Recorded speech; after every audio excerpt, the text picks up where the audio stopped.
Welcome sa Dries TV. Kung interesado ka sa ganitong news, huwag kalimutang isubscribe ang ating YouTube channel. Maraming salamat! Welcome po ulit sa ating panibagong update tungkol kina Kim and Paolo Abilino. Sa bawat update natin, tatalakayin natin ang mga pinag-uusapan sa mundo ng social media tungkol kina Kim and Paolo Abilino. Kaya naman kung hindi pa po kayo nakasubscribe dito sa ating channel nako, i-click nyo na po yan and isama nyo na din ang bell button.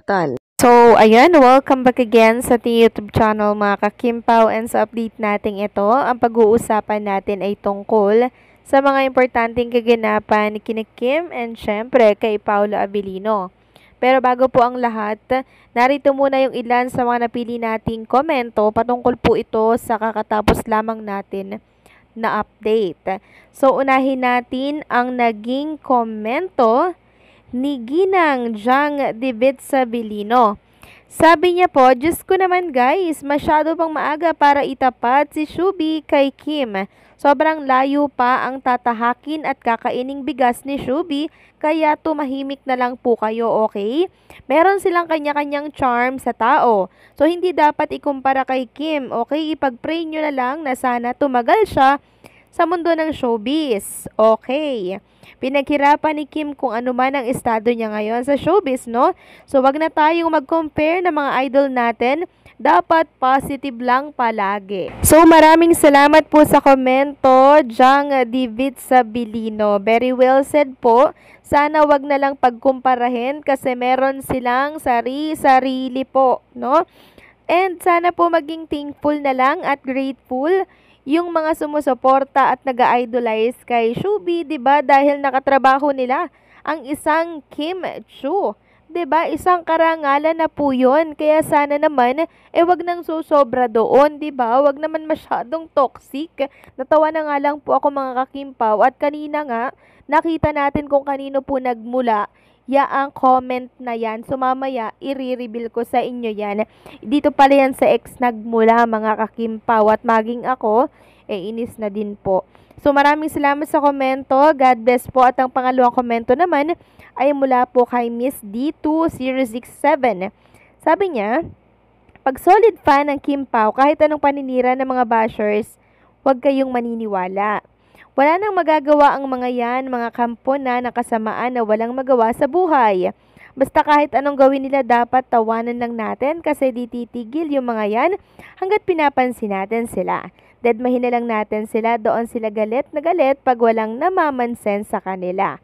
So, maraming salamat sa komento, Miss D2067. Agree po ako sa inyong naging komento. At saka isa pa, kahit anong paninira po nila kay Kim and Paolo, hindi sila magwawagi, okay? So, maraming salamat sa komento ninyo and sana po hindi kayo magsawa, okay? So, eto na, no? Simulan na po natin yung ating balitaan. So, eto po yung pinagsimulan, mga kakimpaw, ng awayan ngayon. Mula ito sa post ng isang netizen na hindi ko alam kung bashers ba or what. Sabi niya po kay Chinita Princess, Shubi is better host daw than Kim Chu and si Yan. To be honest daw, sana tumagal siyang host. Tapos, eto, may pahabol pa siya sa comment section niya. Sabi niya, yung isang contestant kanina, hindi kilala si Kim Chu, na pagkamalan pang Ann Curtis.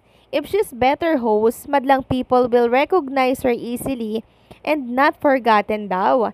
Sorry Kim Chu fans, siya ang need matanggal sa Showtime. Bakit naman may ganun pa na kailangan matanggal si Kim Chu sa It's Showtime? 'Di ba ang toxic naman nun?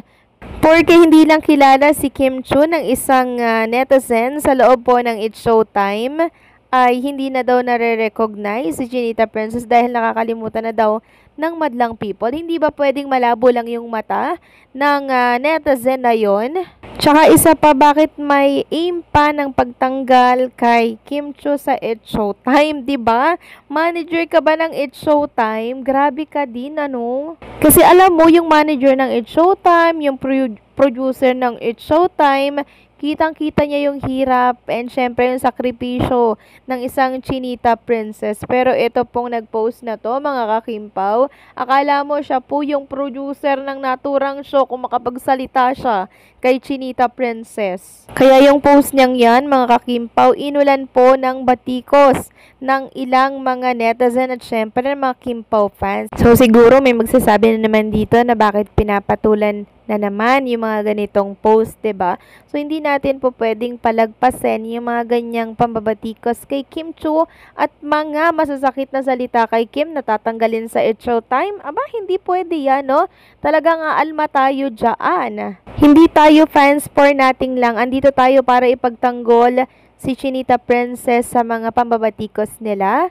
And ganon din syempre si Paolo Abilino. Andito tayo para ipagtanggol yung mga iniidolo natin, lalo na kung ganito yung mga pinagsasasabi ng mga netizen na yan. Abay, hindi po pwede yan.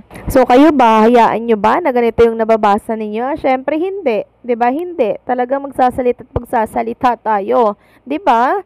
Samantalang, next topic naman tayo, mga kakimpaw. Pag-usapan natin ito pong video ni Chinita Princess and Paolo Abilino na ganap kahapon dito po sa Metcon, 'di ba?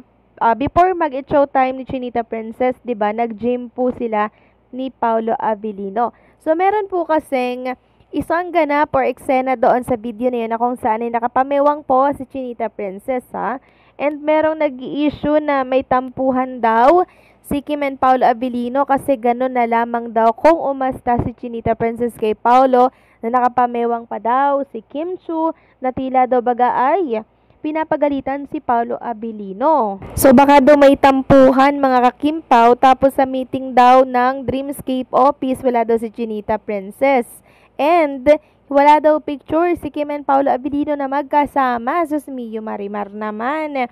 Hindi lang magkasama, tapos yung video lang na nakapamewang si Kim, binigyan na agad ng mali siya na may tampuhan daw si Kim and Paolo Abilino. Oo, wala tayong nakikitang picture na magkasama si Kim and Paolo Abilino sa Dreamscape office. Pero hindi naman ibig sabihin nun, may tampuhan agad si Kim and Paolo Abilino. Di po ba? So, antayin nyo sa mga susunod na araw, lalabas din po yung mga picture na yan. Tinatago po, no? At hindi pa na ilalabas sa baul. So, sa mga nagsasabi po na may tampuhan si Kim and Paolo, nako po, sus Mio Marimar, lahat na lang ba? Wala pong tampuhan si Kim and Paolo at alam nila kung paano mag-adjust sa ugali po ng isa't isa. Kayo ba? Naniniwala ba kayo na may tampuhan po si Kim and Paolo Abilino? Di ba hindi? Kasi alam natin na super loving si Kim, ganun din po si Paolo Abilino na kung saan ay binibaby nga si Chinita Princess, di po ba? At para patunayan yan, mga kakimpaw, huwag kayong mag-alala dahil tayo po ay hahanap ng ilang mga patunay na magkasama si Kim and Paolo Abilino dyan po sa Dreamscape office kahapon, okay? So, paano hanggang dito na lamang po ang update natin. Maraming salamat po sa patuloy na pagsuporta.